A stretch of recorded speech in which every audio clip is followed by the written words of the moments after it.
I saw... I'm not sure what I saw. Death, destruction...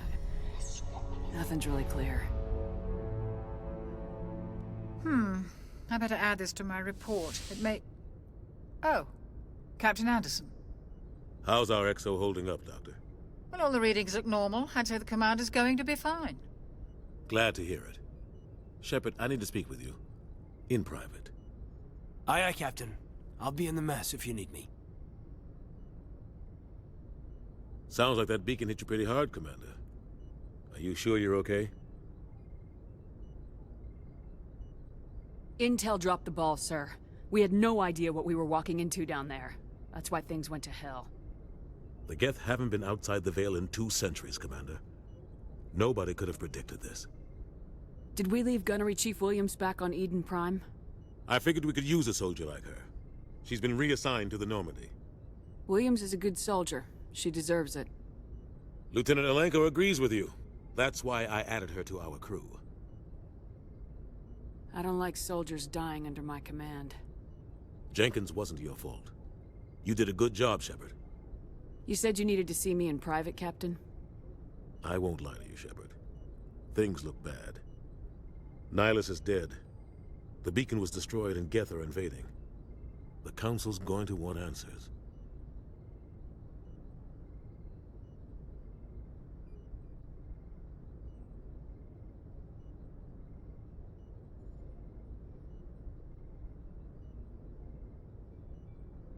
The Geth would have wiped out the whole colony if I hadn't stopped them. I'll stand behind you and your report, Shepard. You're a damned hero in my books. That's not why I'm here. It's Saren, that other Turian. Saren's a Spectre, one of the best, a living legend. But if he's working with the Geth, it means he's gone rogue. A rogue Spectre's trouble. Saren's dangerous, and he hates humans. Why? He thinks we're growing too fast, taking over the galaxy. A lot of aliens think that way. Most of them don't do anything about it. But Saren has allied himself with the Geth. I don't know how, I don't know why. I only know it had something to do with that beacon. You were there just before that beacon self-destructed. Did you see anything? Any clue that might tell us what Saren was after? Just before I lost consciousness, I had some kind of vision. A vision? A vision of what? I saw synthetics. Geth, maybe. Slaughtering people. Butchering them. We need to report this to the Council, Shepard.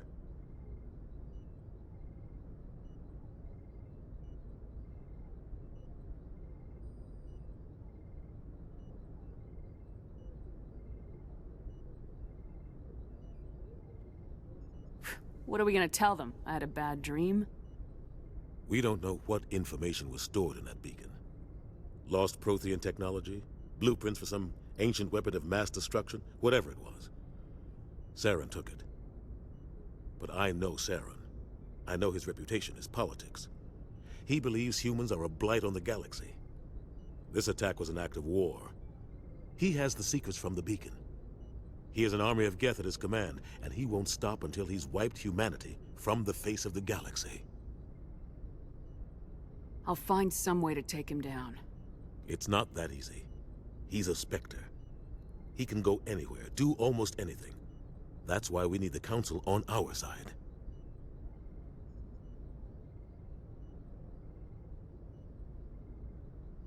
We prove Saren's gone rogue and the Council will revoke his Spectre status. I'll contact the Ambassador and see if he can get us an audience with the Council. He'll want to see us as soon as we reach the Citadel. We should be getting close. Head up to the bridge and tell Joker to bring us into dock.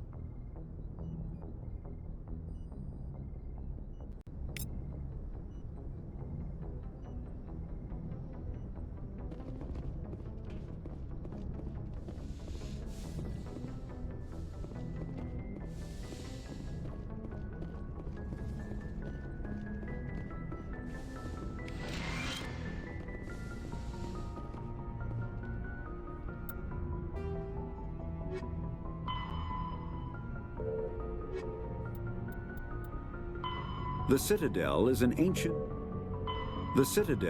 ancient deep space station, presumably constructed by the Protheans.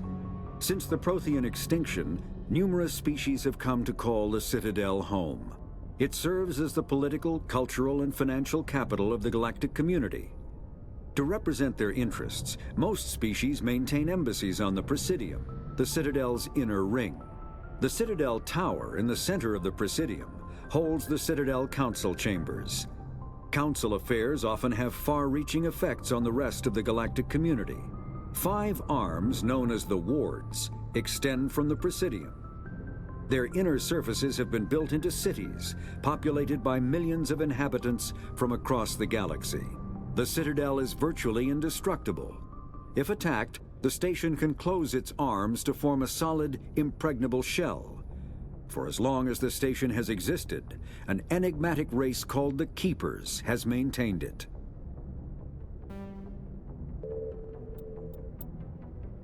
Combat Heart. Medigel is a common medicinal salve used by paramedics, EMTs, and military personnel. It combines several useful applications: a local anesthetic, disinfectant, and clotting agent all in one. Once applied, the gel is designed to grip tight to flesh until subjected to a frequency of ultrasound.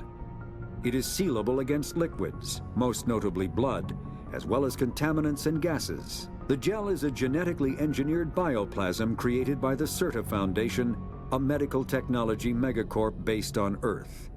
Technically, Medigel violates Council laws against genetic engineering, but to date, it has proved far too useful to ban.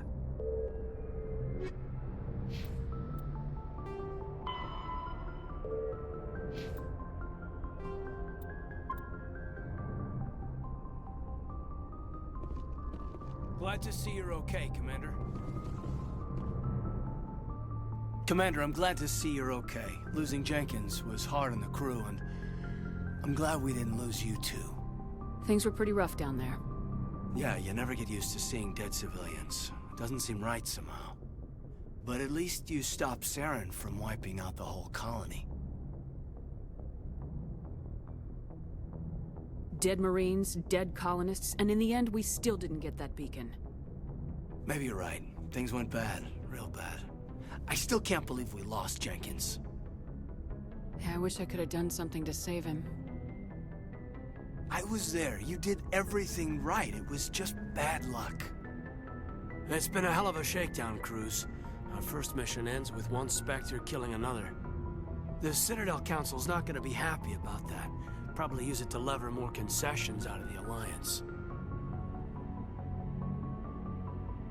There's something big coming. I don't want anyone messing it up. You read me, Lieutenant? 5 by 5, ma'am. Is there anything else before we head ashore?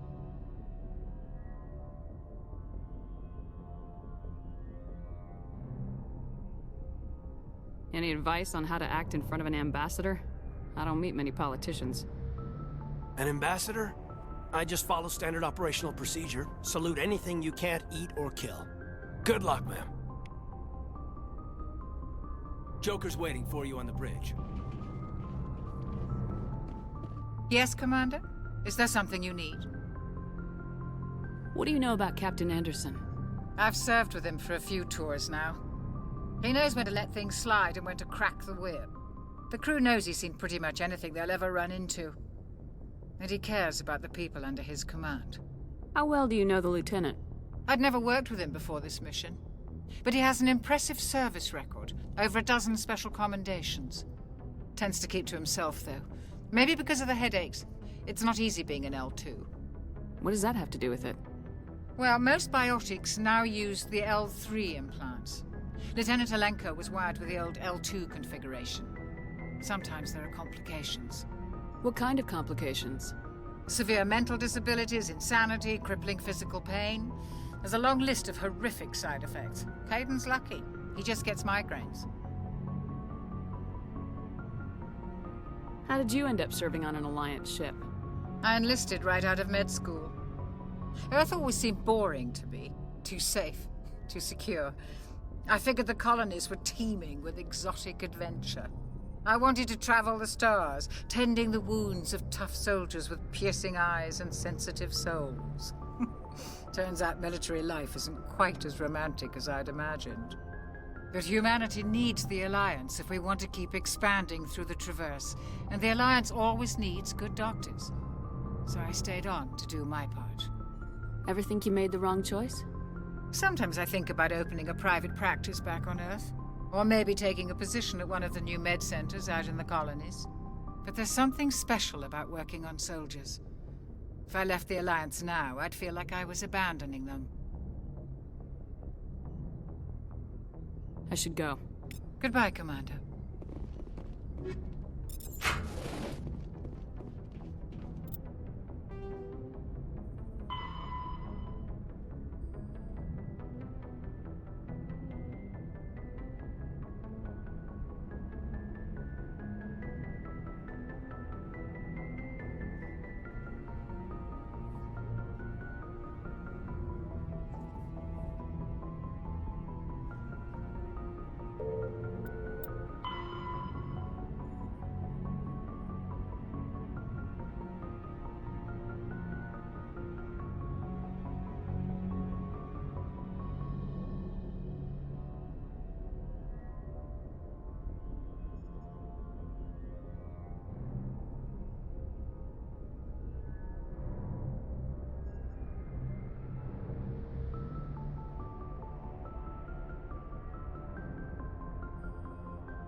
Biotics is the ability of rare individuals to manipulate dark energy and create mass effect fields through the use of electrical impulses from the brain.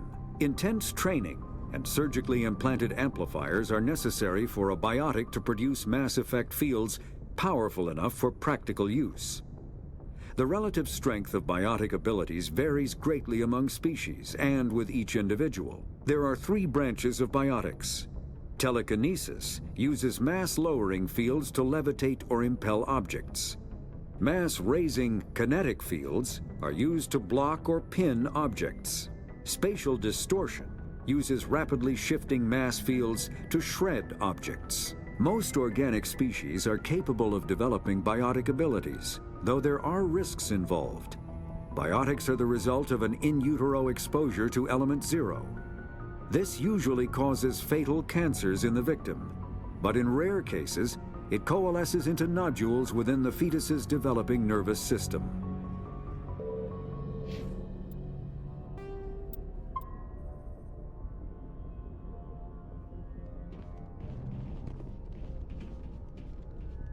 I'm glad you're okay, Commander. The crew could use some good news after what happened to Jenkins. Jenkins was a valuable part of this crew. Part of me feels guilty over what happened. If Jenkins was still alive, I might not be here.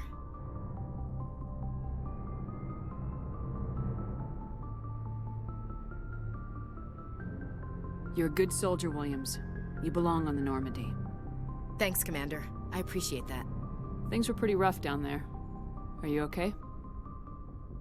I've seen friends die before. Comes with being a Marine. But to see my whole unit wiped out, and you never get used to seeing dead civilians. But things would have been a lot worse if you hadn't shown up. Dead Marines, dead colonists. And in the end, we still didn't get that beacon. You saved a lot of lives, Commander. It might be hard to keep that in perspective with what happened to Jenkins. I need to go speak with Joker. Goodbye, Commander.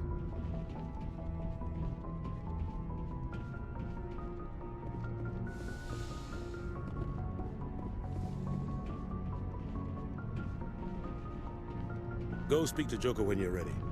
Tell him to bring the Normandy into dock.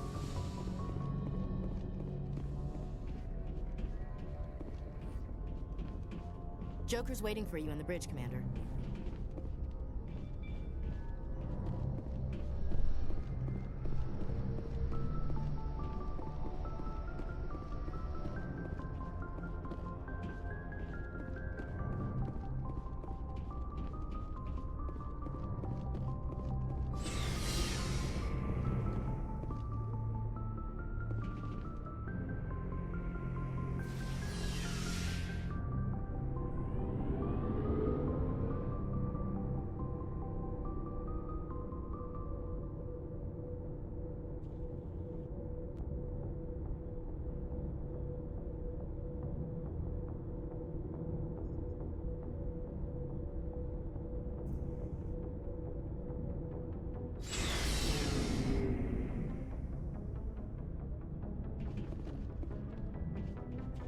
Hey, Commander. Looking for some extra supplies before you head out? What have you got? Whatever you want. Armor, weapons, mods. It's not standard Alliance issue, but that's not necessarily a bad thing. Well, as long as you don't mind paying for it. Why should I pay you for my weapons and armor? My stuff doesn't come from the Alliance. I have to purchase it myself, and it's not cheap. Hell, the licenses alone have set me back more than I'd like. But no licenses, no goods. Without the goods, I'm out of a job. What are licenses? Why do you need them? Manufacturers sell licenses. Each license allows me to buy and sell a certain brand of products. I already have several basic ones, but you'll need to buy more if you want me to bring in different brands. Many of the best licenses are hard to get, but they're well worth the cost if you can find them. What do the different manufacturers offer? There are too many for me to keep track of, but each license will explain what it's good for. How often will you get new items? Well, that depends on how many licenses you've purchased, but I'll rotate items on a regular basis regardless. And anytime we land someplace with a big enough port, I'll buy, sell, and trade whatever I can. Check back often. I need to move items quickly, so only the most basic items will be stocked consistently.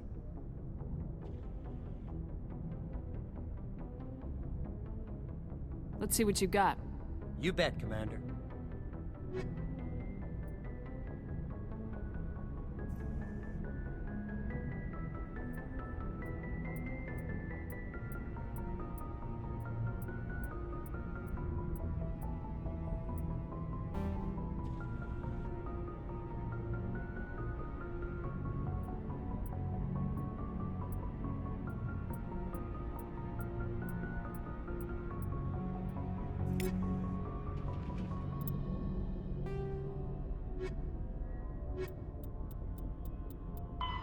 Biot Omni tools are handheld devices that combine a computer microframe, sensor analysis pack, and manufacturing fabricator.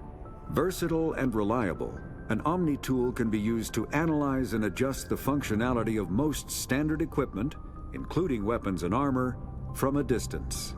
The fabrication module can rapidly assemble small three-dimensional objects from common reusable industrial plastics, ceramics, and light alloys. This allows for field repairs and modifications to most standard items, as well as the reuse of salvaged equipment. Omni tools are standard issue for soldiers and first-in colonists.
The Mako infantry fighting vehicle was designed for the System Alliance's frigates.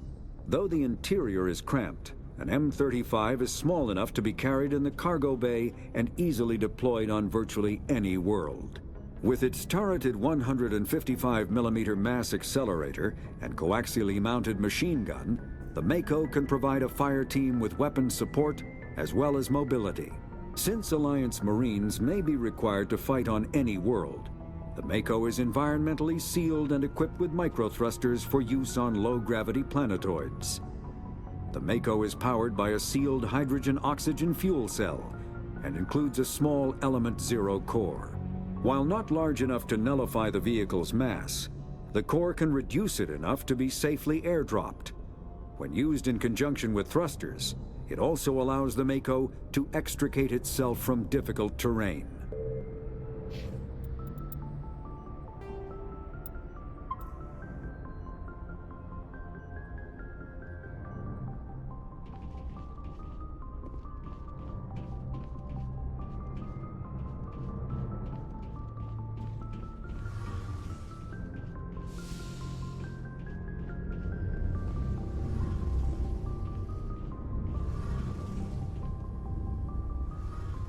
Shame about Jenkins, Commander.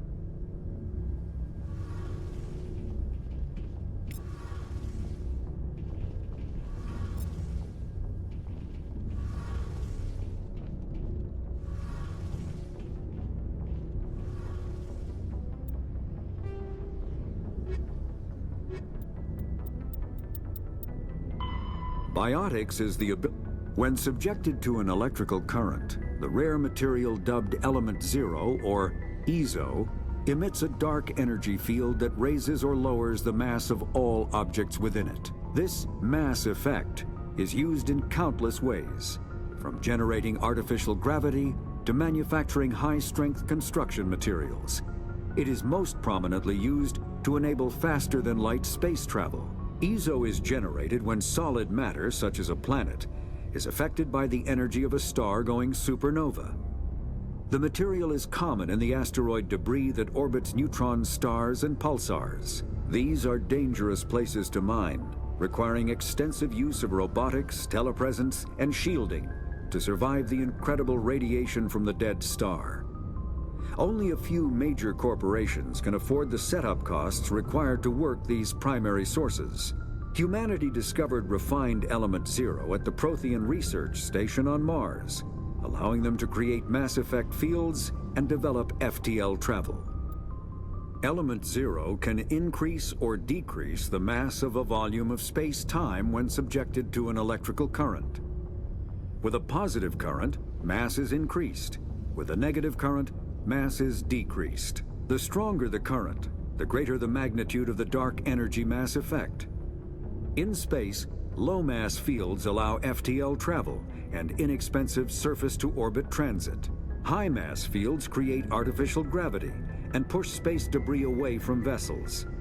In manufacturing, low-mass fields permit the creation of evenly blended alloys, while high-mass compaction creates dense, sturdy construction materials.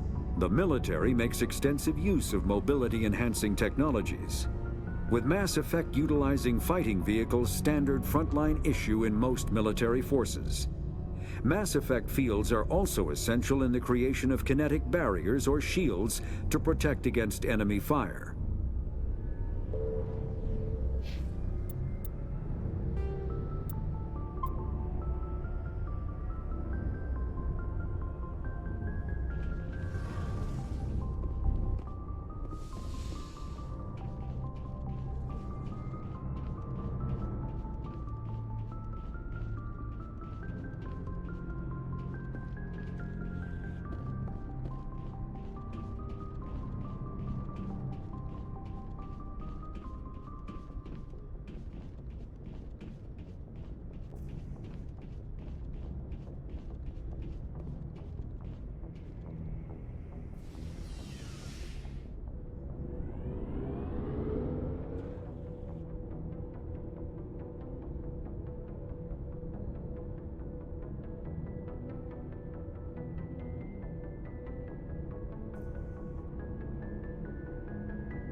Good timing, Commander. I was just about to bring us into the Citadel.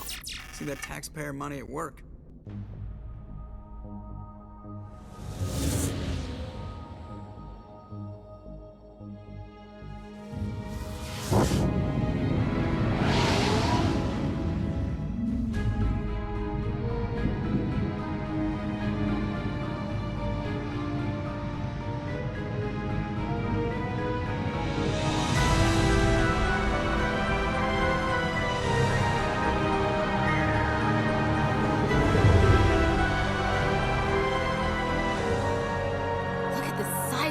Ship.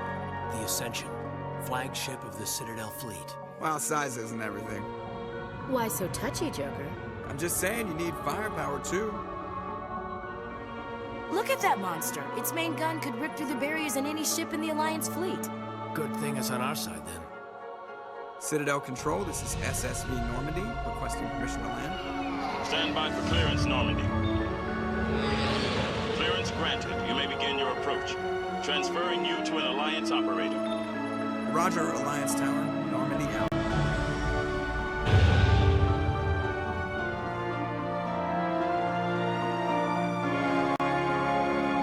Normandy, this is Alliance Tower. Please proceed to Dock 422.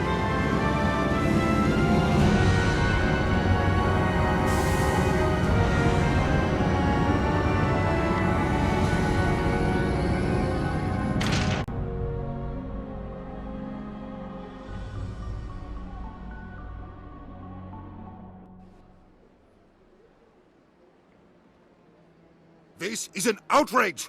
The Council would step in if the Geth attacked a Turian colony? The Turians don't found colonies on the borders of the Terminus systems, Ambassador. Humanity was well aware of the risks when you went into the Traverse. What about Saren? You can't just ignore a rogue Spectre. I demand action! You don't get to make demands of the Council, Ambassador. Citadel Security is investigating your charges against Saren. We will discuss the CSEC findings at the hearing, not before. Captain Anderson, I see you brought half your crew with you. Just the ground team from Eden Prime, in case you had any questions. I have the mission reports. I assume they're accurate? They are. Sounds like you convinced the Council to give us an audience. They were not happy about it. Saren's their top agent. They don't like him being accused of treason.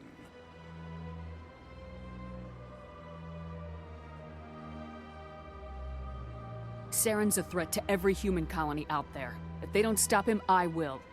Settle down, Commander. You've already done more than enough to jeopardize your candidacy for the Spectres. The mission on Eden Prime was a chance to prove you could get the job done. Instead, Nihilus ended up dead and the beacon was destroyed. That's Saren's fault, not hers. Then we better hope the CSEC investigation turns up evidence to support our accusations. Otherwise, the Council might use this as an excuse to keep you out of the Spectres. Come with me, Captain. I want to go over a few things before the hearing. Shepard, you and the others can meet us at the Citadel Tower, top level. I'll make sure you have clearance to get in. And that's why I hate politicians.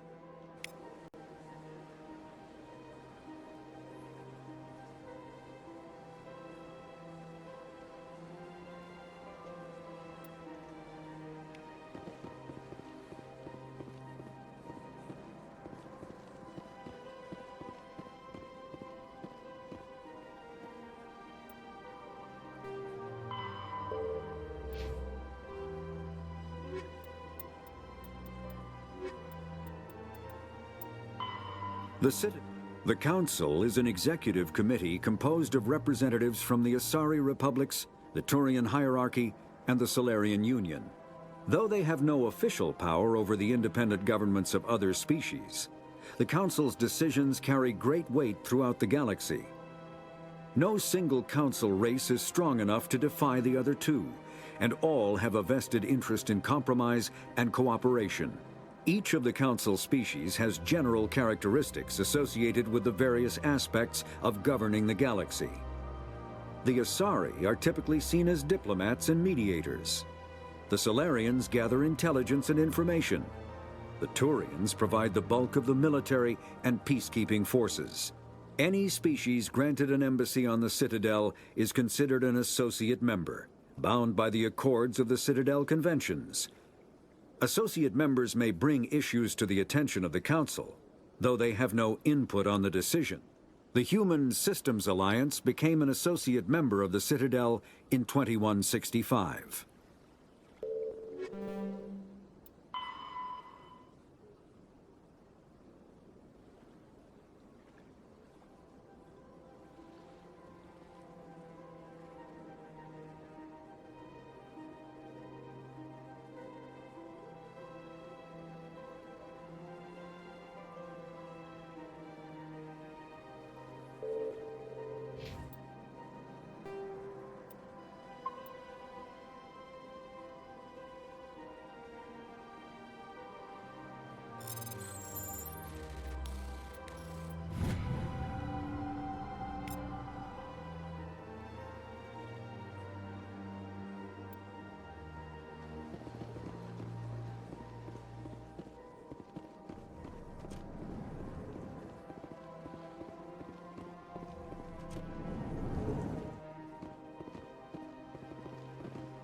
Understand what you're saying, but these allegations are very serious. I can't just...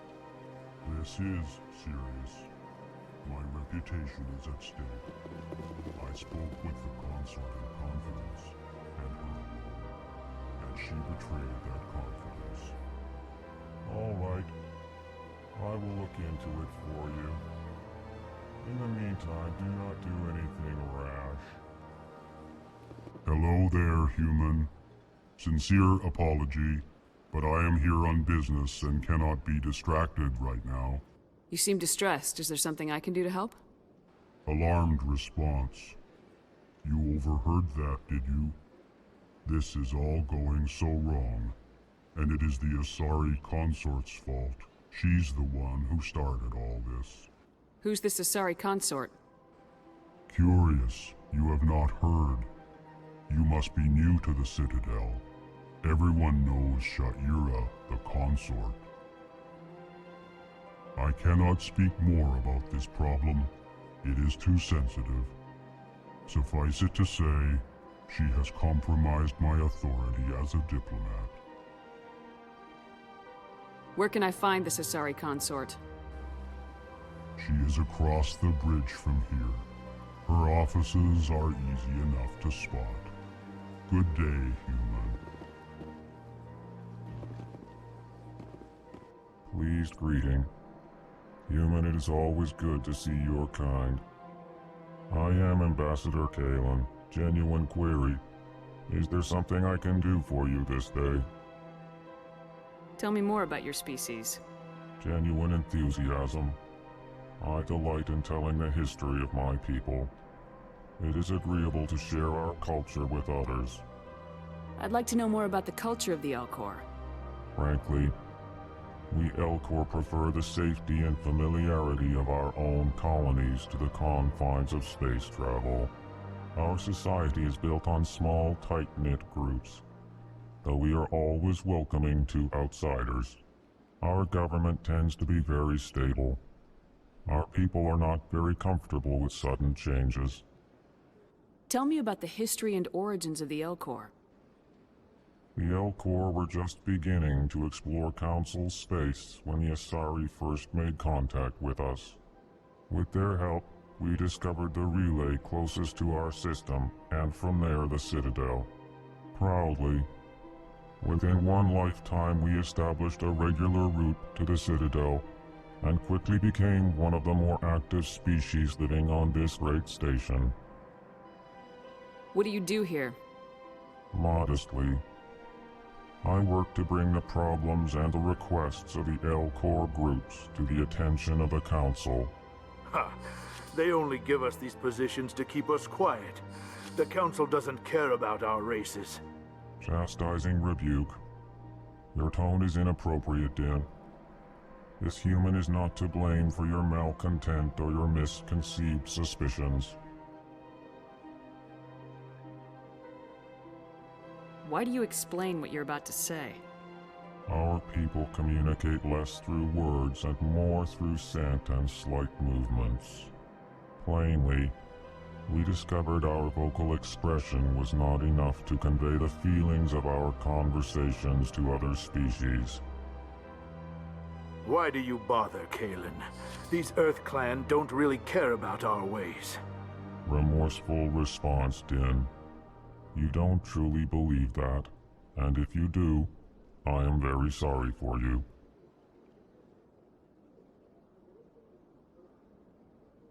Goodbye, Ambassador.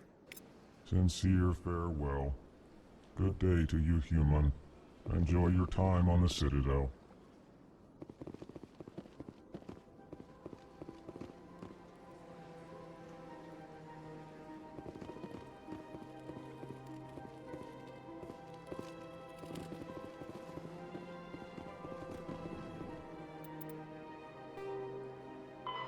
The Elcor are a Citadel species native to the high-gravity world Dakuna.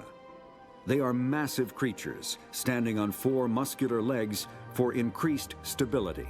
Elcor move slowly, an evolved response to an environment where a fall can be lethal. This has colored their psychology, making them deliberate and conservative. Elcor speech is ponderous and monotone. Among themselves, scent, slight movements, and sub-vocalized infrasound convey shades of meaning that make a human smile seem as subtle as a fireworks display. Since their subtlety can lead to misunderstandings with other species, the Elcor often go out of their way to clarify when they are being sarcastic, amused, or angry. Dakuna's high gravity impedes mountain formation.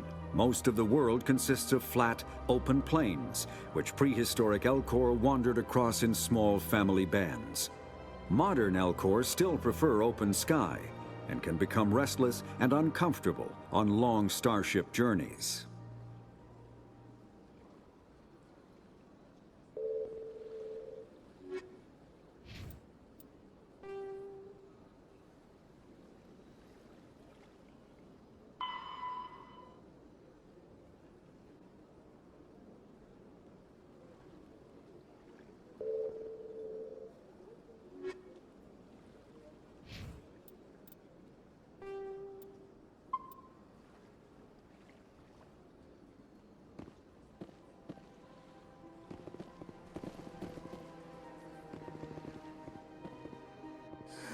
Earth Clan, you are in the wrong place, I think.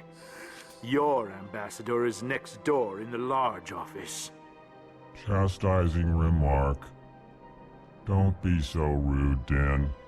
At least introduce yourself.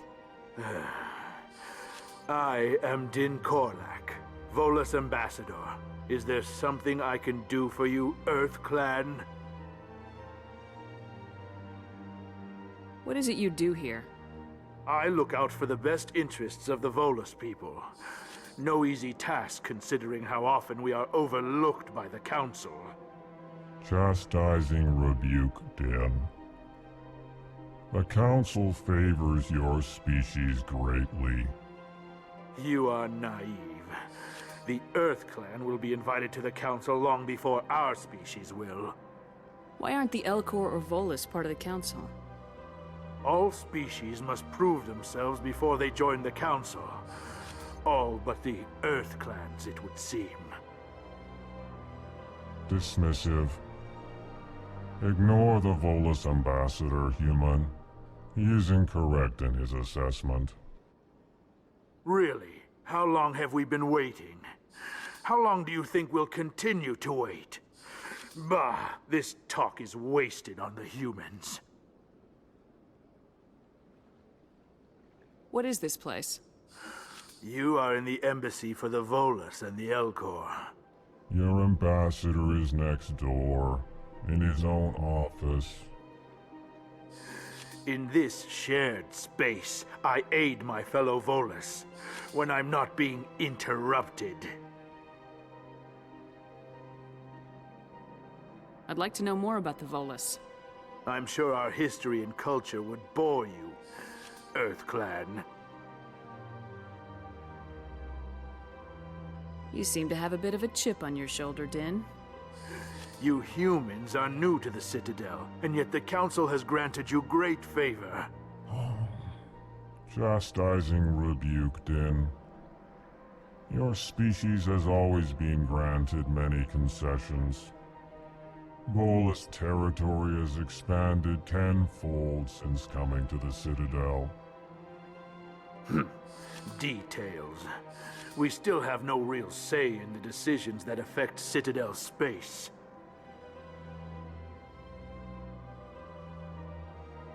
I'd like to know more about the Volus. I'm sure our history and culture would bore you, EarthClan. Tell me about Volus culture.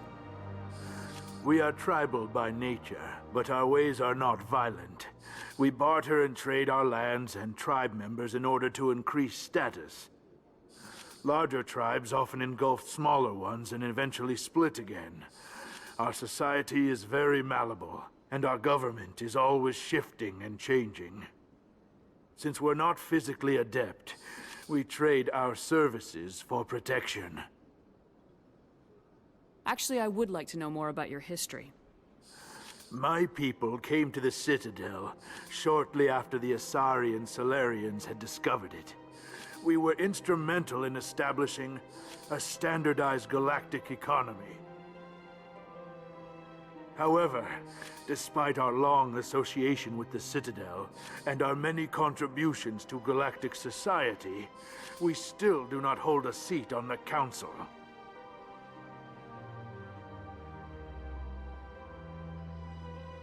Actually, I would like to know more about your history. My people came to the Citadel shortly after the Asari and Solarians had discovered it. We were instrumental in establishing a standardized galactic economy. However, despite our long association with the Citadel and our many contributions to galactic society, we still do not hold a seat on the Council. Tell me about Volus culture. We are tribal by nature, but our ways are not violent. We barter and trade our lands and tribe members in order to increase status. Larger tribes often engulf smaller ones and eventually split again. Our society is very malleable, and our government is always shifting and changing. Since we're not physically adept, we trade our services for protection. Goodbye, Ambassador. Yes, yes. Good day, EarthClan.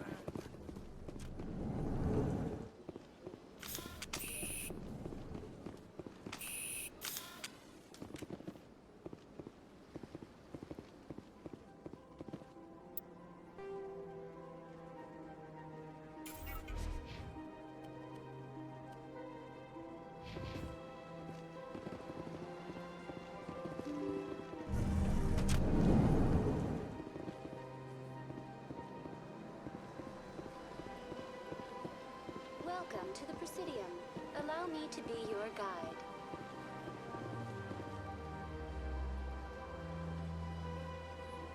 Greetings and welcome to the Presidium. My name is Avina, and I am pleased to be your virtual guide throughout this level of the Citadel space station. What does that mean?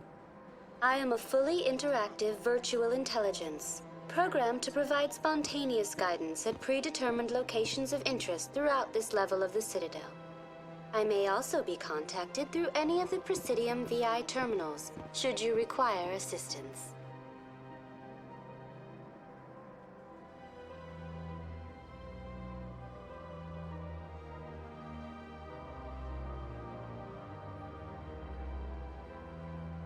Give me the tour. You are standing at Presidium Tourism Terminal 1. On either side of this lobby are the embassies of the various Citadel races, along with CSEC headquarters. On the far end of this level, you can see the Citadel Tower, where the Council meets regularly to discuss matters of interstellar importance. I want to know more about Citadel security. Citadel security serves as law enforcement for all regions of the Citadel, though the majority of officers serve in the wards. Executor Palin, a Turian, is the current head of CSEC, but individuals from virtually every species across Citadel space serve as officers beneath him. If you wish to learn more, Executor Palin's office is located in the CSEC headquarters just across the lobby. What can you tell me about the Citadel Council? Originally, the Council consisted of representatives from the Asari and Solarians, the two dominant species in Citadel space.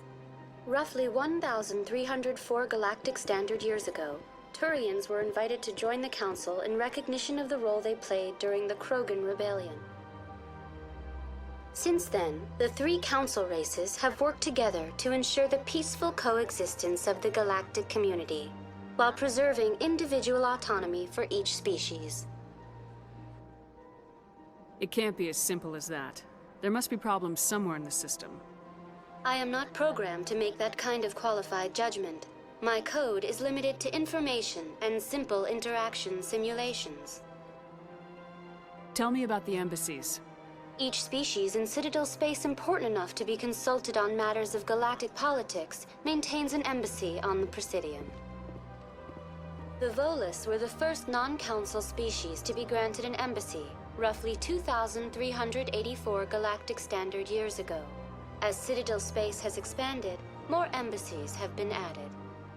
The most recently added embassy belongs to your own species, humanity. It was added 19 galactic standard years ago, despite some rather vocal opposition. Why were people trying to keep my species out? Some species felt humanity was given preferential treatment. It often takes a century or more before a new species is granted an embassy. The Council gave a great deal of thought to this matter. In the end, they decided humanity's impact on Citadel space was significant enough to warrant an embassy. Do you agree with their decision? I am not programmed to make that kind of qualified judgment.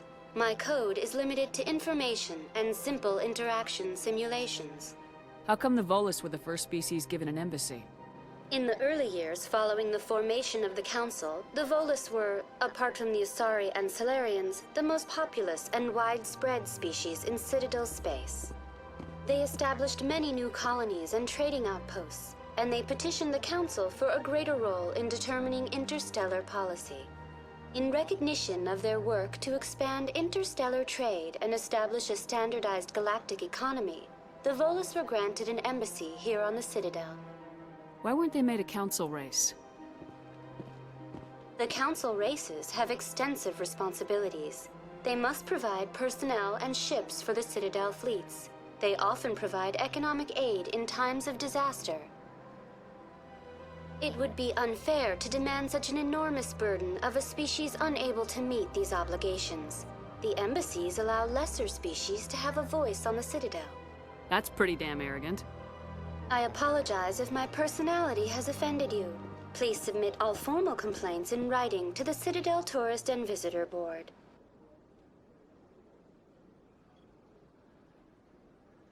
Tell me about the embassies. Each species in Citadel space important enough to be consulted on matters of galactic politics maintains an embassy on the Presidium. The Volus were the first non-council species to be granted an embassy, roughly 2,384 galactic standard years ago. As Citadel space has expanded, more embassies have been added. The most recently added embassy belongs to your own species, humanity. It was added 19 galactic standard years ago. Do you know anything about Spectres? The term Spectre is derived from the branch of Special Tactics and Reconnaissance. Each Spectre agent is handpicked by the Council. Their primary role is preserving galactic stability and resolving volatile situations that cannot be handled through normal political channels. In this role, they are granted extraterritorial rights and jurisdictions. Spectres answer to no law or authority except the Council itself.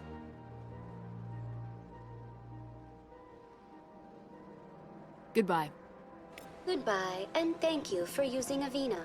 Please enjoy your visit to the Citadel.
not disturb the Keepers. Please do not disturb the Keepers. Welcome to Presidium Tourism Terminal 2.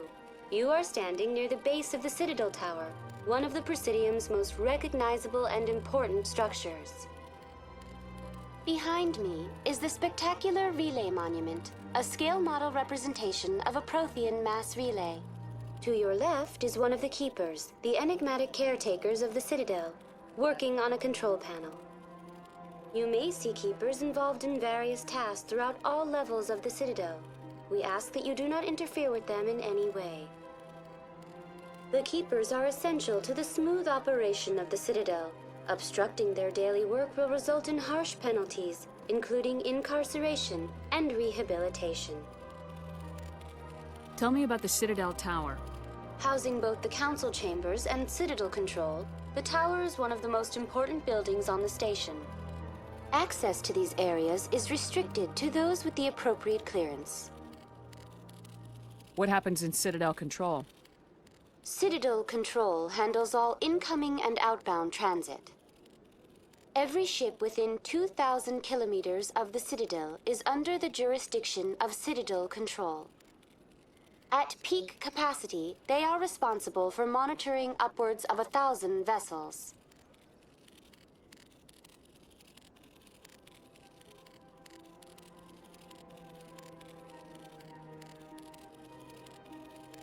I'd like to hear more about the council chambers. The business of the Council, which often has far-reaching effects on the galactic community, is conducted in a room at the apex of the Citadel Tower. The Council chambers themselves are truly a magnificent sight to behold, though few get to experience the view in person. Typically, only the councilors, ambassadors, and high-ranking officials, along with various support staff, are allowed access. What if someone has business with the council? The average citizen must go through the proper channels if they wish an audience with the council. This is usually arranged through their respective ambassadors. Even then, few are given access to the actual council chambers. In most cases, the ambassador acts on behalf of the citizen. I'm scheduled to have an audience with the council. Only a handful of visitors to the Citadel are ever granted that privilege. I would be jealous, but that is outside the scope of my programming.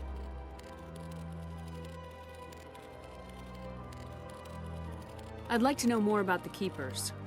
Little is known about these peaceful servants of the Citadel, though they are essential to the operation and maintenance of the entire station.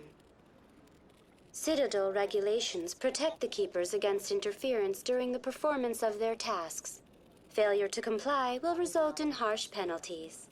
Keepers can be seen in all sections of the Citadel, but are typically found in and around the tower. Any particular reason there are so many Keepers in this area? The Keepers do not communicate with other species. It is assumed, however, that the tower houses the Citadel's primary control systems. Many of the station's systems, such as navigation and life support, function automatically. It is believed the Keepers operate those systems from inside the tower's inaccessible core. The Keepers also make frequent appearances in the council chamber itself, though they appear to be just passing through on their way to some other destination. Tell me more about the Relay Monument.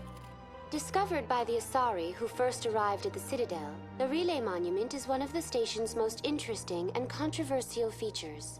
What is the meaning behind this striking piece of art? Is it a tribute to Prothean vanity? A reminder of their conquest of the galaxy through mass relay technology? Or perhaps it is a symbol of unity, a Prothean acknowledgement that the relays would eventually lead other species here to the Citadel.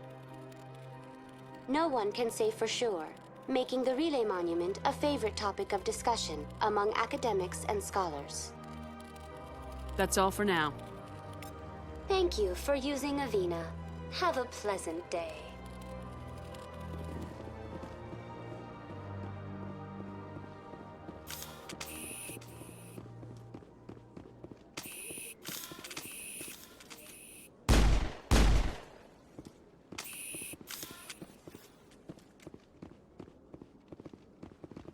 Anyone else hear that low hum?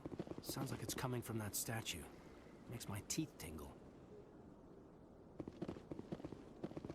know, art doesn't normally do much for me, but that relay statue, I like.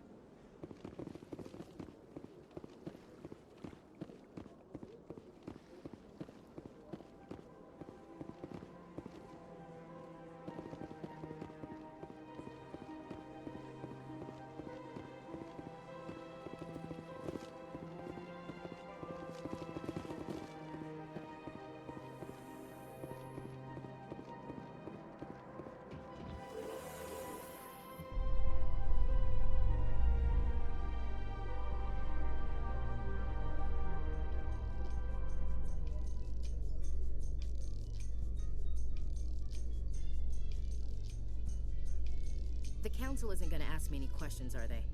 I doubt it. We've made our reports. Now we just have to trust Ambassador Udina. No, we don't, sir.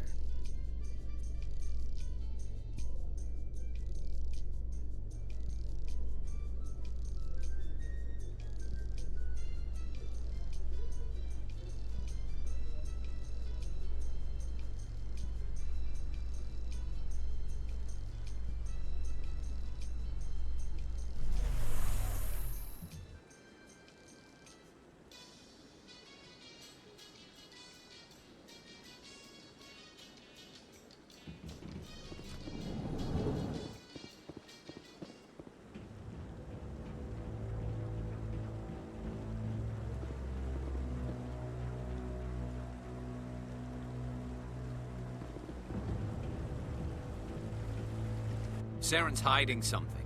Give me more time. Stall them. Stall the Council? Don't be ridiculous. Your investigation is over, Garrus.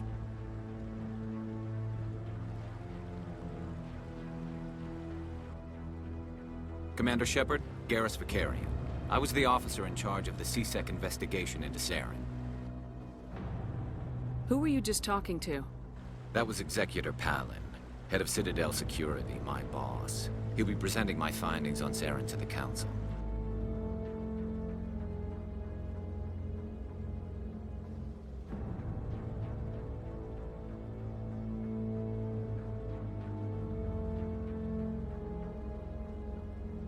Sounds like you really want to bring him down. I don't trust him. Something about him rubs me the wrong way. But he's a Spectre. Everything he touches is classified. I can't find any hard evidence. I think the Council's ready for us, Commander. Good luck, Shepard. Maybe they'll listen to you. You don't want to keep the Council waiting.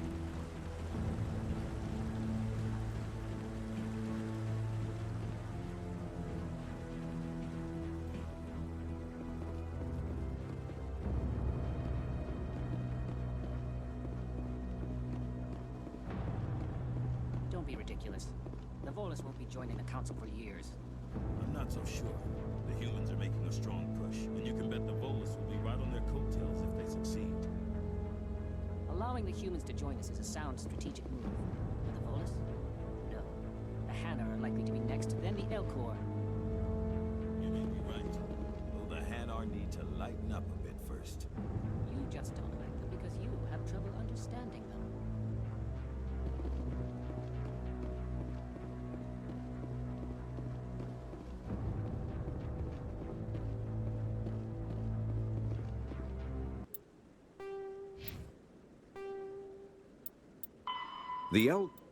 When the Asari discovered the Citadel, they also discovered the Keepers, a docile, multi-limbed insect race that seemingly exists only to maintain and repair the Great Prothean Station. Early attempts to communicate with or study the Keepers were failures, and it is now illegal to interfere with or impede Keeper activity. Because they are completely non-threatening, Keepers have become virtually invisible to everyone else. Similarly, they seem indifferent to other species, except for their tendency to help new arrivals integrate themselves into the Citadel.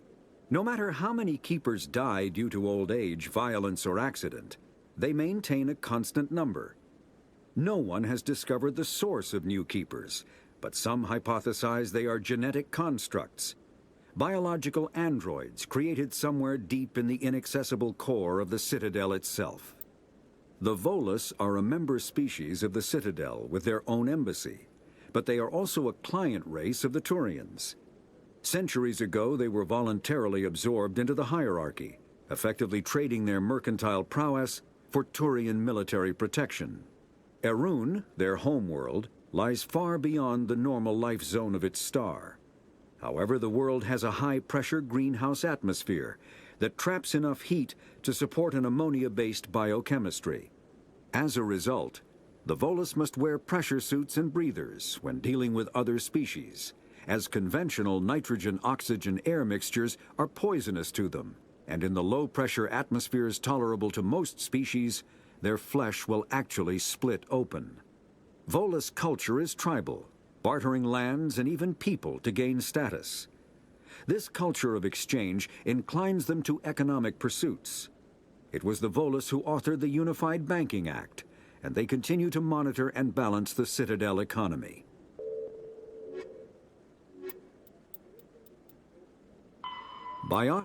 A virtual intelligence is an advanced form of user interface software. VIs use a variety of methods to simulate natural conversation, including an audio interface and an avatar personality to interact with. Although a VI can provide a convincing emulation of sentience, they are not self-aware, nor can they learn or take independent action. VIs are used as operating systems on commercial and home computers. Minimal VI agents are also available. Agents are compact and specialized. Some serve as personal secretaries, filtering calls and scheduling meetings based on user-defined priorities. Others are advanced search engines, propagating themselves across the extranet to collate user-requested data. Commercial VIs in a variety of stock personalities are available at any software retailer. Boutique firms and hobbyists also build unique VIs to personal specification. Although software emulation of living personalities is illegal, reconstructions of famous historical figures are common. Mass relays are feats of Prothean engineering advanced far beyond the technology of any living species. They are enormous structures scattered throughout the stars and can create corridors of virtually mass-free space, allowing instantaneous transit between locations separated by years or even centuries of travel using conventional FTL drives. Primary mass relays can propel ships thousands of light years, often from one spiral arm of the galaxy to another. However, they have fixed one-to-one connections. A primary relay connects to one other primary relay and nowhere else. Secondary relays can only propel ships across a few hundred light years. However, they are omnidirectional. A secondary relay can send a ship to any other relay within its limited range. There are many dormant primary relays whose corresponding twins have not yet been located. These are left inactive until their partner is charted, as established civilizations are unwilling to blindly open a passage that might connect them to a hostile species.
The hearing's already started. Come on.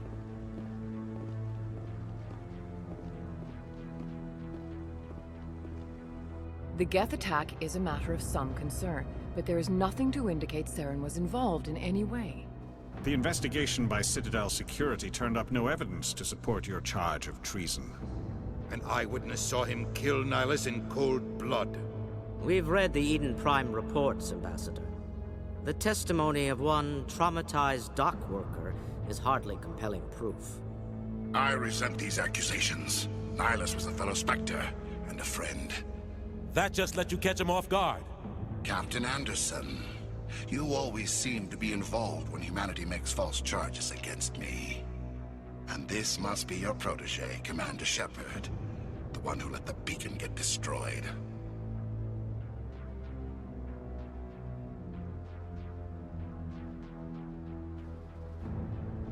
You're the one who destroyed the beacon, then you tried to cover it up. Shift the blame to cover your own failures. Just like Captain Anderson. He's taught you well. But what can you expect from a human? Saren despises humanity. That's why he attacked Eden Prime. Your species needs to learn its place, Shepard. You're not ready to join the Council. You're not even ready to join the Spectres. He has no right to say that. That's not his decision. Shepard's admission into the Spectres is not the purpose of this meeting. This meeting has no purpose. The humans are wasting your time, Counselor, and mine. You can't hide behind the Council forever. There is still one outstanding issue. Commander Shepard's vision. It may have been triggered by the beacon. Are we allowing dreams into evidence now? How can I defend my innocence against this kind of testimony? I agree. Our judgment must be based on facts and evidence, not wild imaginings and reckless speculation. Do you have anything else to add, Commander Shepard?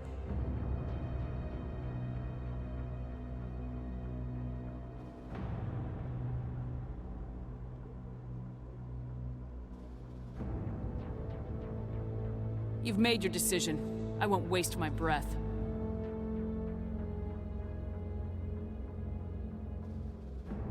The Council has found no evidence of any connection between Saren and the Geth. Ambassador, your petition to have him disbarred from the Spectres is denied. I'm glad to see justice was served. This meeting is adjourned.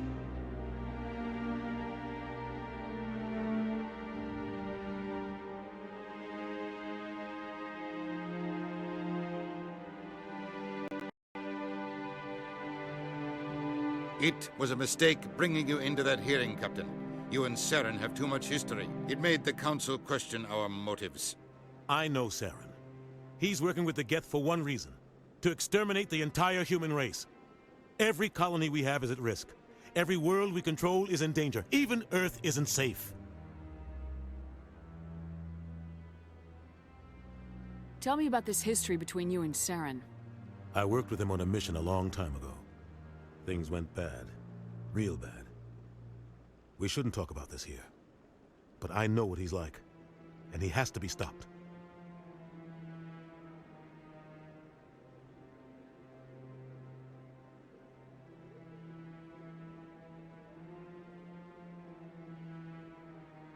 What's our next step? As a Spectre, he's virtually untouchable. We need to find some way to expose him. What about Garrus, that CSEC investigator? We saw him arguing with the Executor. That's right. He was asking for more time to finish his report. Seems like he was close to finding something on Saren.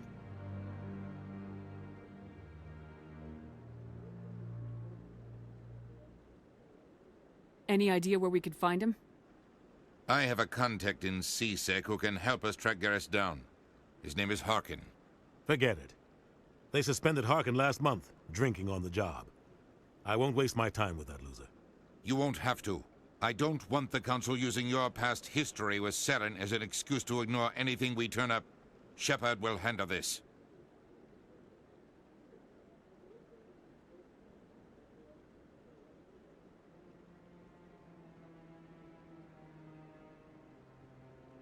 You can't just cut Captain Anderson out of this investigation.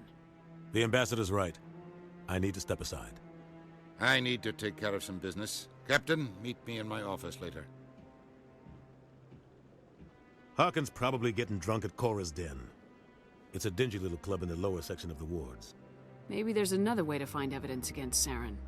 You should talk to Barla Vaughn over in the financial district. Rumor has it he's an agent for the Shadow Broker. The Shadow Broker? An information dealer.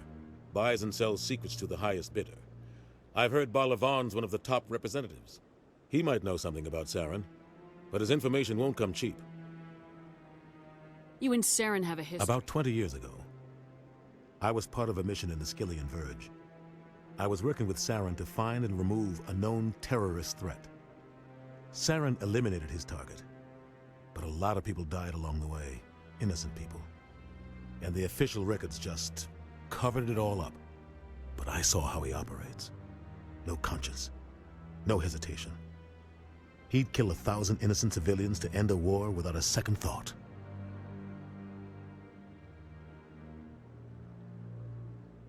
Killing innocents doesn't end wars. It causes them.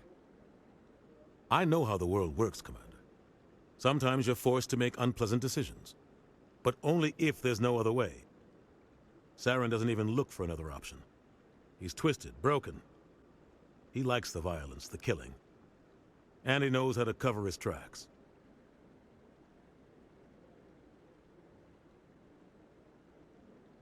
Tell me about Barla Vaughn. He specializes in moving large sums of money without leaving a paper trail. A financial genius, doesn't do anything illegal, but he knows all the loopholes. He's got an impressive client list. Ambassadors, diplomats, specters. That's probably why the Shadow Broker uses him.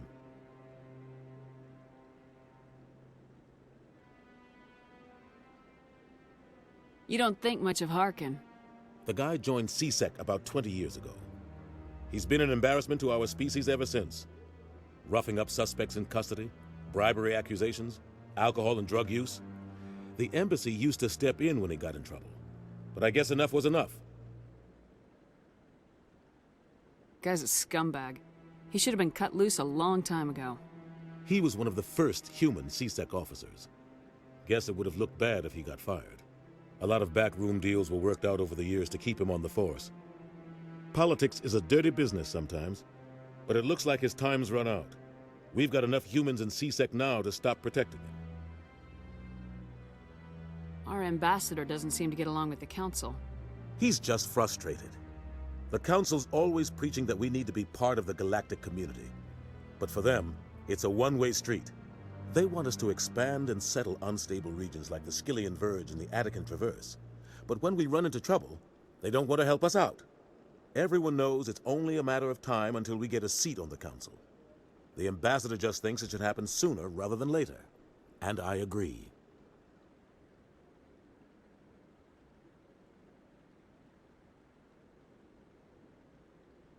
Maybe they'd let us join the Council if we were more willing to cooperate with the other species. Of course they would. If we did everything they told us to, they'd love to have us on the Council. But it wouldn't be much of a deal for us. I understand their side. They don't want us dominating the Council. It's founded on cooperation and alliances. But we have to look out for our own interests too.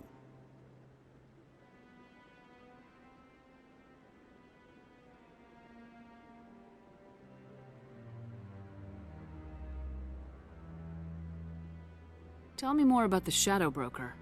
He's a necessary evil of galactic politics. Buying and selling information is a part of the game, and the Shadow Broker just happens to be the best player on the field. Always sells to the highest bidder. Doesn't get involved in politics, doesn't pick sides. A simple system, but it works. He's not a threat to anyone, not directly. He's just a resource we can use, or she is. Or maybe they are. Nobody really knows. I want to know more about the Spectres. They're not your typical government agency. They tend to work alone, behind the scenes. They take care of problems the Council can't. It's not easy preserving peace across an entire galaxy. The Council prefers to use diplomacy and negotiation. But sometimes more extreme measures are needed. How do they decide who becomes a Spectre? You can't just apply to join. There's no training program. Spectres aren't made. They're born. The Council's always looking for exceptional individuals. People who can get the job done, like you. They've been watching you for years. They see something in you. They want you on their side. Nihilus was supposed to give them a final recommendation, but with him gone, things are still up in the air. What's their command structure like? There is no command structure. Each Spectre answers directly to the Council. Sometimes they're sent on specific missions. Other times, they act on their own. They tend to operate outside the law, do whatever it takes to accomplish their goals. The Council just turns a blind eye.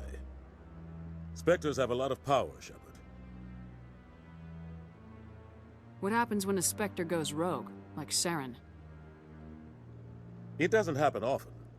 The Council is careful when they select their candidates.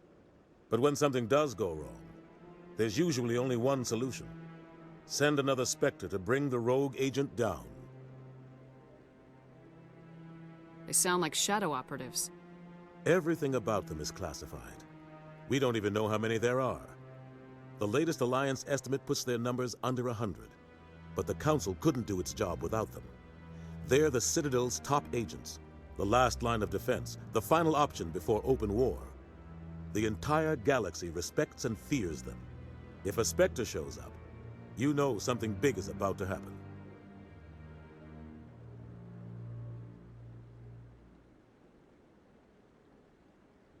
I should go. Good luck, Shepard. I'll be over in the Ambassador's office if you need anything else.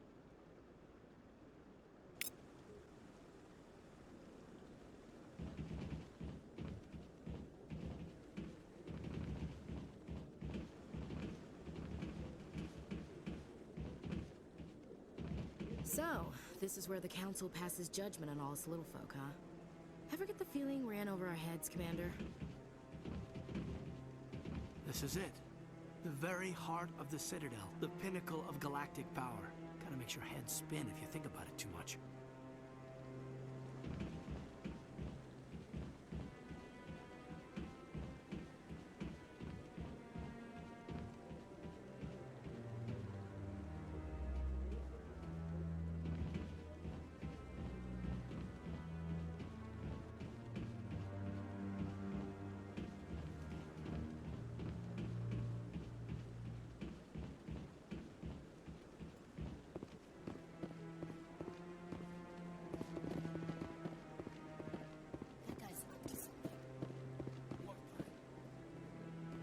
The one over by the Keeper. What? Oh, no, I wasn't. Never mind.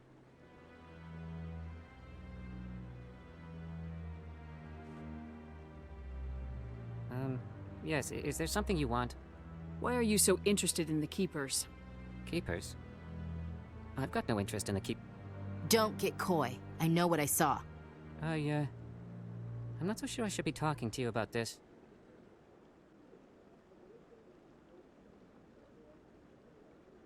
We're just talking. Is there something wrong with that? No. I guess it wouldn't hurt to tell you. I'm using a small scanner to gather readings on the Keepers. So far I've had mixed results. I find it difficult to get near the creatures.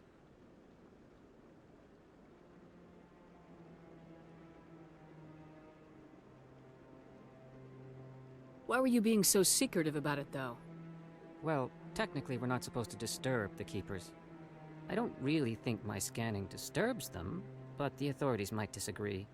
I'd like to do it more openly, but it's not really worth getting arrested over. I could help you out. I'm not worried about the authorities.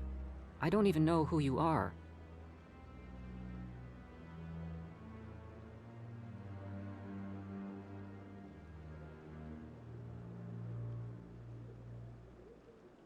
I'm Commander Shepard with the Alliance military.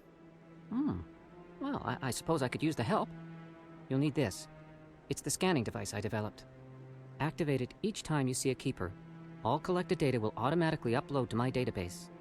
I'll even send a few credits your way for each unique scan.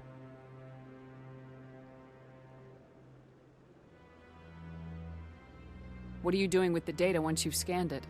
Trying to learn whatever I can about the Keepers. We see them working everywhere, yet we know so little about them. I'm a scientist. I want to know what makes them tick. I should get going then. Yes, I have much work myself. So long, and good luck with the scanning.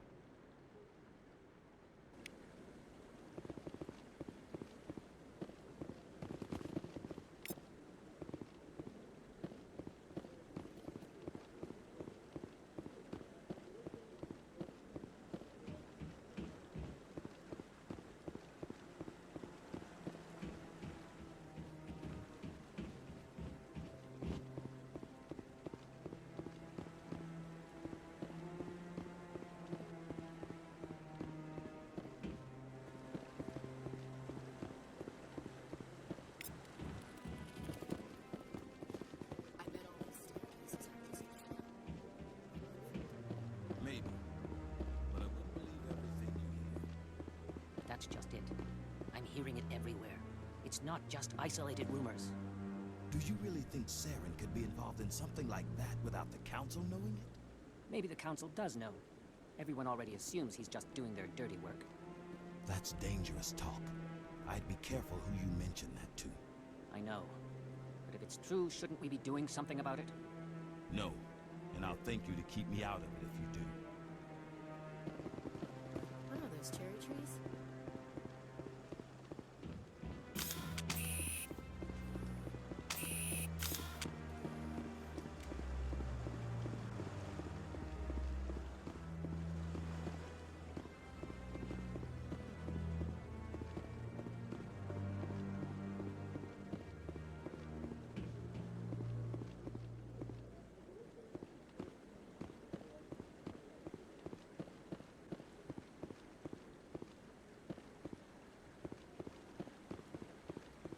No, I'm waiting to speak with one of the Councilor's assistants.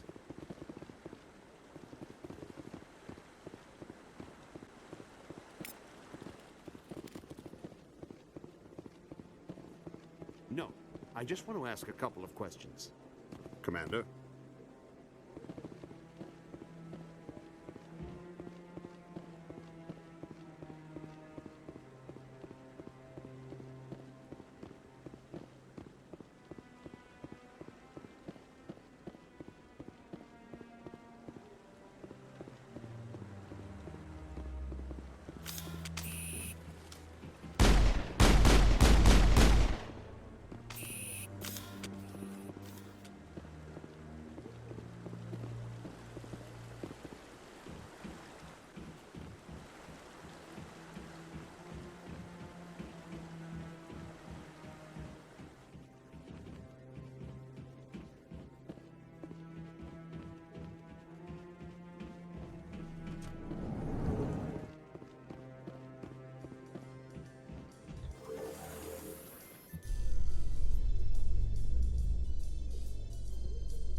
I can't believe the Council ignored all the evidence against Saren.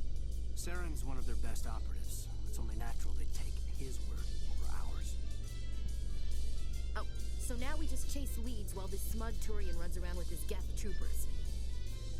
That's politics, Chief. I hate politics.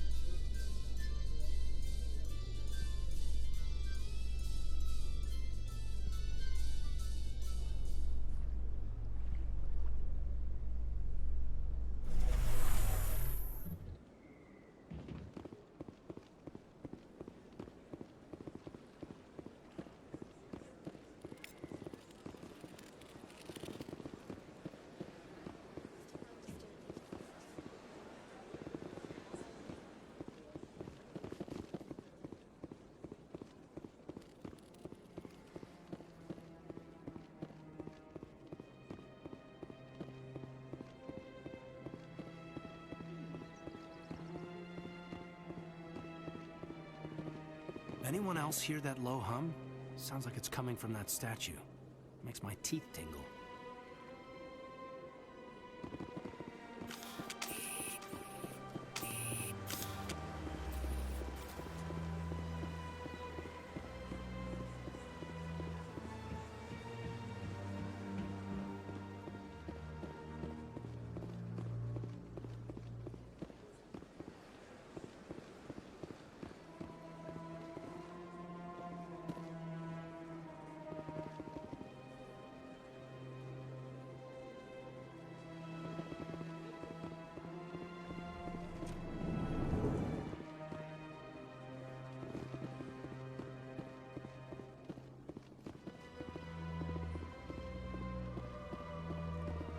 What's this? One of the Earth Clan. Ah, a very famous one, yes? You are the one called Shepard. The tale of how you survived the great tragedy on Akuz is truly remarkable. I am amazed each time I hear it.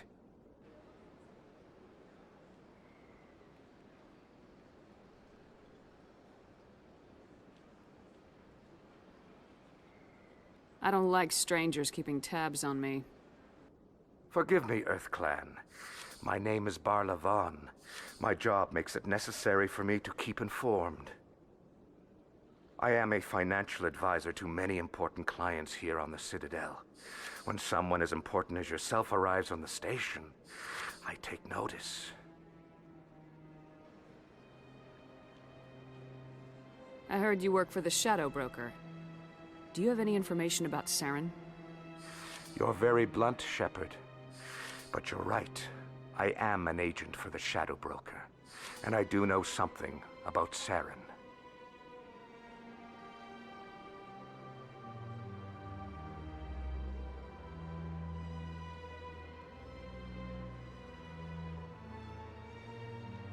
I need that information. Now. Threats don't work on me, Commander. This information is worth a small fortune. But this is an unusual situation, so I am going to let you have it for free. What's the catch?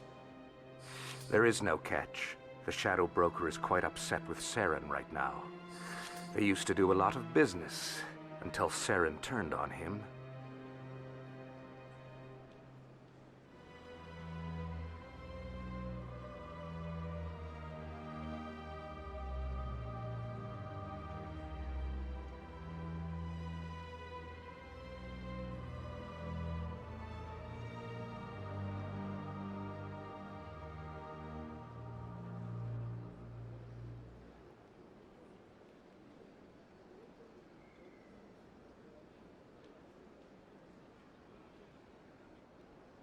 Saren's turned on a lot of people lately. I don't know the details, but the Shadow Broker hired a freelancer to deal with it. A Krogan mercenary. How do I find him? I heard he was paying Citadel security a visit. If you hurry, you can probably catch him before he leaves the C-Sec Academy. Isn't it strange that a Krogan would want to speak with C-Sec? Very. However, I doubt the visit was entirely his choice. You'll need to speak with him if you want to know more. Tell me more about the Shadow Broker. Most people think I deal in finances, but my real currency is knowledge. I trade information, and it has made me very wealthy. But the Shadow Broker is the true master. Every day he buys and sells secrets that could topple governments, always giving them to the highest bidder. Yet somehow he never seems to upset the natural balance of power. All those secrets being passed around seem to even out. Nobody ends up with an advantage in the end. Any guess what his identity might be? I don't know. Nobody does. The Shadow Broker could be any race, any gender. I have a theory that it's actually an entire group working under one identity. How else could they juggle so many contacts at the same time? How else could they keep all that information from getting crossed? But they've got the perfect setup. Every government is forced to play their game so they don't get behind. But no matter how long you play, no matter how many secrets you buy, you can never win. I thought you'd know more about the man you work for. From time to time, I come across information I sell to the Shadow Broker. That's my only involvement. I like it that way. The more you know, the more dangerous the game becomes. I don't like danger, Commander. I'll leave that to you. What's it like living here on the Citadel? The station is, without a doubt, the greatest wonder in the galaxy. It is a technological marvel, but its true splendor goes much deeper than the hull and engines. From the Presidium to the wards, the entire station is a testament to the success of the Council. All the species of Citadel space together in a single strong community.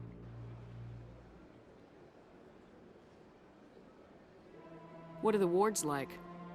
The cultural heart of the galaxy. They pulse with the lifeblood of millions of citizens from dozens of different species. You never know what you'll find out in the wards, Commander. It's always full of surprises. Fortunately, most of them are pleasant. What makes the Presidium so special? It is the political center of Citadel space. 80% of all intelligent species in the known galaxy acknowledge the Council's authority on interstellar matters. But only the most powerful and influential species have embassies here on the Presidium.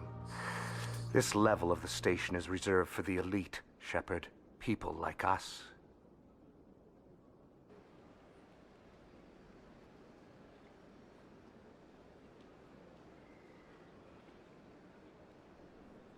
What makes the Presidium so special? It is the political center of Citadel space.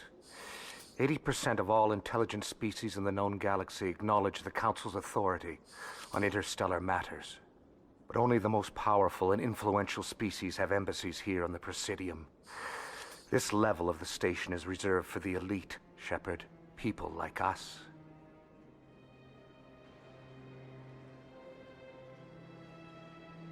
Tell me more about your job. Galactic finance is incredibly complex. A mix of laws and regulations from dozens of interstellar economies. I'm an expert in how all these economies interact. For a fee, I share my expertise. I also offer premium services for those clients who need someone to conduct business without drawing unwanted attention. Discreet and efficient. That's my motto. Sounds pretty shady. Everything I do falls completely within the bounds of interstellar commerce law. Even so, many of my clients would prefer their transactions remain undisclosed. For example, suppose a Hanar ambassador was petitioning the Council to reduce tariffs on Hanar goods. How would it look if he had money invested in a Hanar exporting company? Even if his true motives were to help his people, he would be accused of advancing the petition for his own personal gain. I can keep his personal finances private. Still sounds shady to me. Then we can only hope you will never be cursed with a large enough fortune to require my services.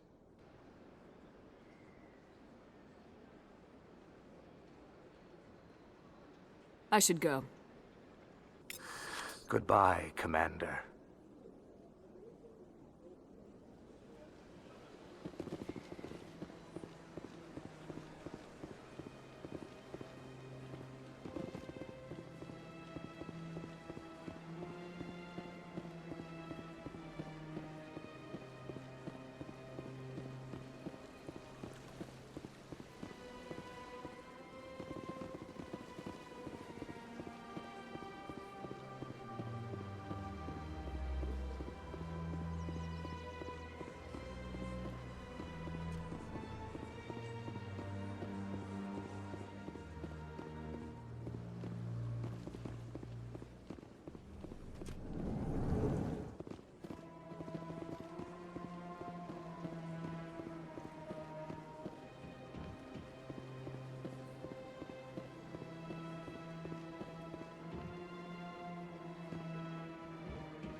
Ah, human. This one is greatly pleased to see you here in my decadent emporium. Who are you? This one's face name is Delaninder, though many in this place simply refer to it as Delan. Please take time to examine the fine goods it has for purchase, all of great worth.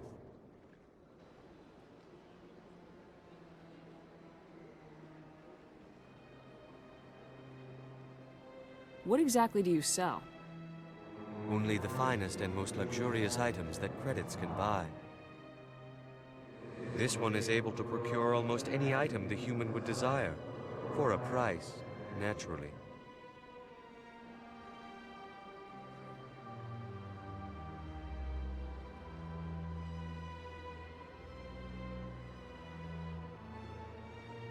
I'd like to see these rare and wonderful items. Oh, this one is pleased to do so, human. You will not be disappointed.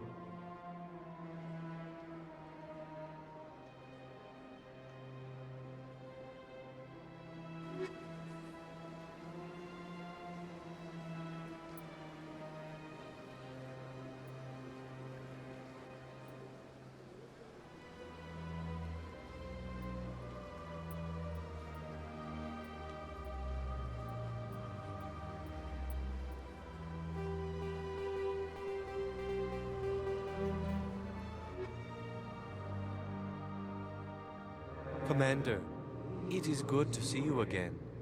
Would you care to see some of its fantastic items today? Why do you refer to yourself as this one and it? For the same reason that humans are so inquisitive. It is part of our culture. Specifically, Hanar only refer to themselves in the first person with family or intimates. And we rarely do so with other species. It is just our way.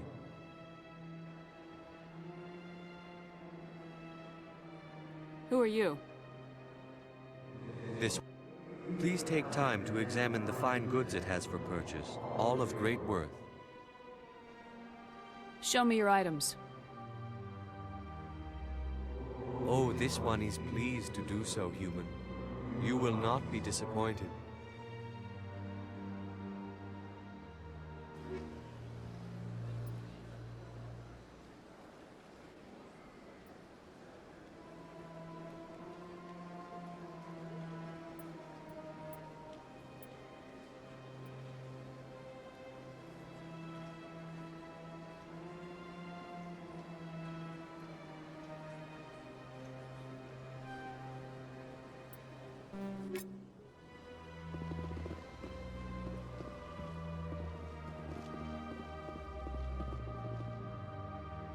Command.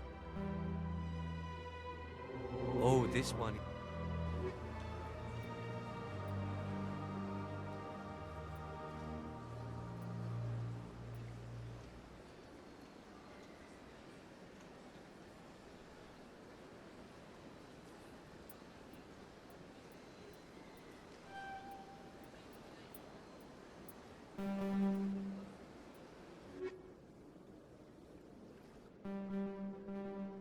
Command.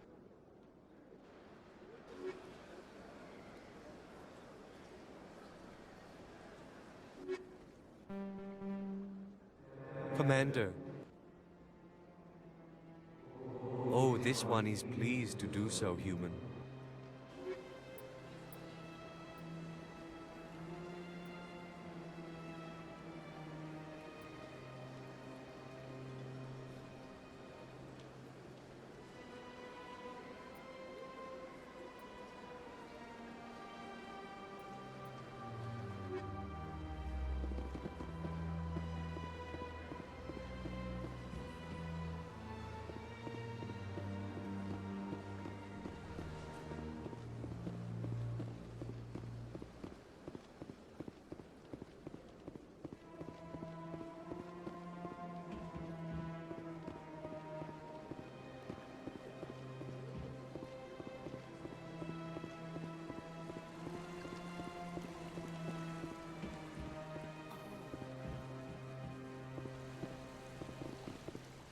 This place is a little too perfect. We're hiding something.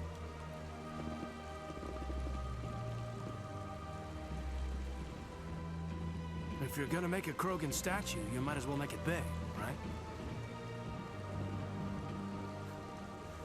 Hard to believe the Krogan were once seen as the saviors of the galaxy.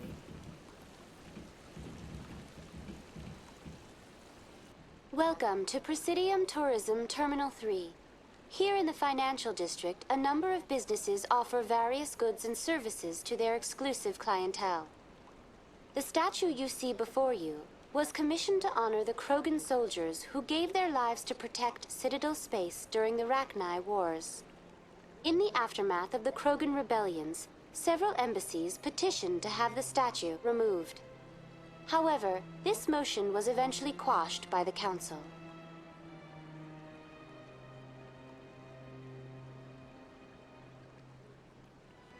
Tell me more about the Krogan rebellions. For a full century, the Council... What were the Rachni Wars?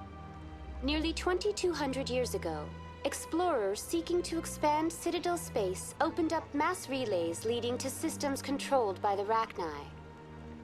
A highly intelligent and aggressive insect race, the Rachni unleashed a war of conquest against the rest of the galaxy that lasted for nearly 3 centuries.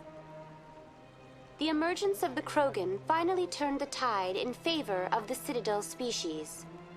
Krogan forces provided the numbers necessary to halt the Rachni advance and drive them back. The Krogan then pursued their retreating fleets. Able to survive the harsh environments of the Rachni homeworlds, the Krogan hunted their enemy to extinction. Was it really necessary to wipe them out? I am sorry, but a value judgment of that nature goes beyond my programming.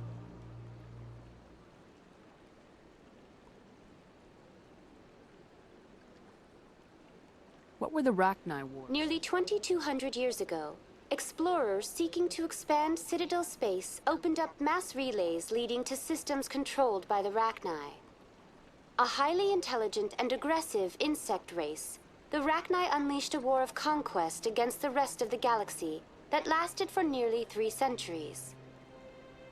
The emergence of the Krogan finally turned the tide in favor of the Citadel species. Krogan forces provided the numbers necessary to halt the Rachni advance and drive them back. The Krogan then pursued their retreating fleets. Able to survive the harsh environments of the Rachni homeworlds, the Krogan hunted their enemy to extinction. Was it really necessary to wipe them out? I am sorry, but a value judgment of that nature goes beyond my programming. Tell me more about the Krogan rebellions. In recognition of their efforts during the Rachni Wars, the Krogan were granted several new colony worlds by the Council. Over the next 400 years, the Krogan species began to expand. Blessed with an extremely high birth rate, their numbers began to swell. Faced with a critical overpopulation crisis, the Krogan started a violent colonization of nearby worlds inhabited by other Council species. The Krogan rebellions had begun. For a full century, the Council and its member species fought to bring the Krogan under control. With the aid of the newly discovered Turian Empire, they were ultimately successful. You needed the Krogan to stop the Rachni, then you needed the Turians to stop the Krogan. So who's gonna stop the Turians? I am sorry, but that question is beyond my programming parameters. The Turians are members of the Citadel Council. They are not a threat to galactic peace. Why did the Council fight so hard to keep the statue? The Krogan were instrumental in saving the galaxy from the Rachni threat. The Council believed this historical fact should not be forgotten. The Council also hoped that preserving the memorial would improve diplomatic relations with the Krogan and bring about a peaceful resolution to the rebellions. Unfortunately, the Krogan refused to negotiate and only surrendered after their population and homeworlds had been ravaged by the Turians. Sounds like they got what they deserved. I am sorry, but a value judgment of that nature goes beyond my programming. That's all for now. Thank you for using Avina. Have a pleasant day. Welcome. In the aftermath of the Krogan rebellion... Why did the Council fight so hard to keep the statue? The Krogan were instrumental in saving the galaxy from the Rachni threat. The Council believed this historical fact should not be forgotten.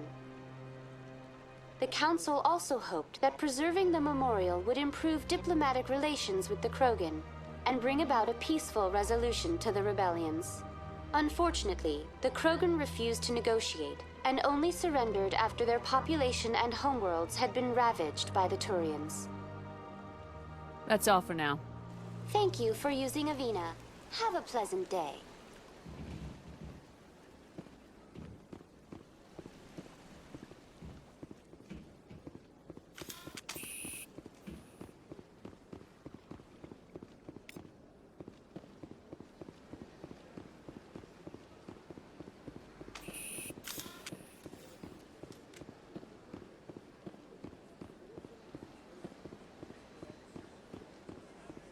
That's nothing. I've had my office rearranged 5 times now. 5 times? Why? What do they want? How should I know? It's not like Keepers offer an explanation for what they're doing. And yet, everyone just lets them go on doing whatever it is they do. What choice do we have? If you try to stop them, they just shut down and another one replaces it. Just strange that we know so little about them. Not to mention frustrating.